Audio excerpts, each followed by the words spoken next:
कोई व्यक्ति दूसरे का अपमान क्यों करता है? क्या आपने कभी विचार किया है?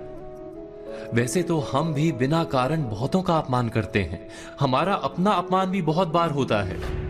संसार का सारा व्यवहार एक दूसरे का अपमान करने पर टिका है। जैसे पति अपनी पत्नी का अपमान करता है, पिता अपनी संतानों का अपमान करता है, नौकरी देने वाला अपने नौकर का अपमान करता है, अर्थात जो भी बलवान है वो निर्बल का अपमान करता है।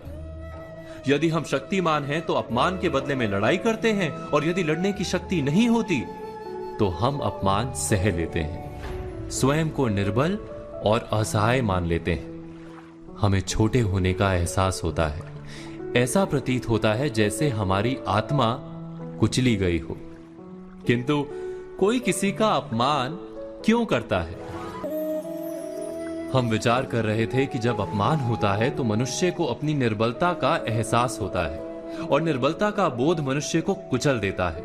वो अधिक से अधिक निर्बल बन जाता है, अत्याचार सहने की आदत सी पड़ जाती है, आत्मविश्वास का नाश हो जाता है। और जब आत्मविश्वास नहीं होता तो मनुष्य शराब और जुए जैसे व्यसनों में सुख ढूंढता है, मन से रोगी बन जाता है। आखिर किसी भी मनुष्य की ऐसी दुर्गति कोई क्यों करता है? अपमान करने वाला वास्तव में क्या सिद्ध करना चाहता है? कभी गहराई से विचार किया है? हम विचार कर रहे थे कि कोई भी मनुष्य किसी का अपमान क्यों करता है। वास्तव में हम किसी का अपमान करते हैं उसकी निर्बलता सिद्ध करने के लिए, यह बताने के लिए कि हम अधिक शक्तिमान हैं। अर्थात वास्तव में अपमान करने वाला स्वयं अपने आप को शक्तिमान या बलवान सिद्ध करने का प्रयास कर रहा है। अपमान करने वाला हकीकत में अपनी शक्ति से आश्वस्त नहीं है, उसे अपनी शक्ति पर भरोसा नहीं है। दूसरों को चुनौती देकर वो अपनी शक्ति पर विश्वास प्राप्त करने की कोशिश करता है। क्या ये सच नहीं? हम बात कर रहे थे कि जब हम किसी का अपमान करते हैं तो वास्तव में इतना ही प्रकट करते हैं कि हमें अपने बल पर भरोसा नहीं। हमें ये संसार एक अविरत संघर्ष प्रतीत होता है, कभी ना रुकने वाली एक जंग सी दिखाई देती है। हम अपने निकट आने वाले सभी को प्रतिद्वंदी मानते हैं, फिर वो पति या पत्नी ही क्यों ना हो। हमें निरंतर लगता है कि हमें अपनी शक्ति सिद्ध करनी होगी, अन्यथा हमारा शोषण होगा, हम किसी के गुलाम बन जाएंगे।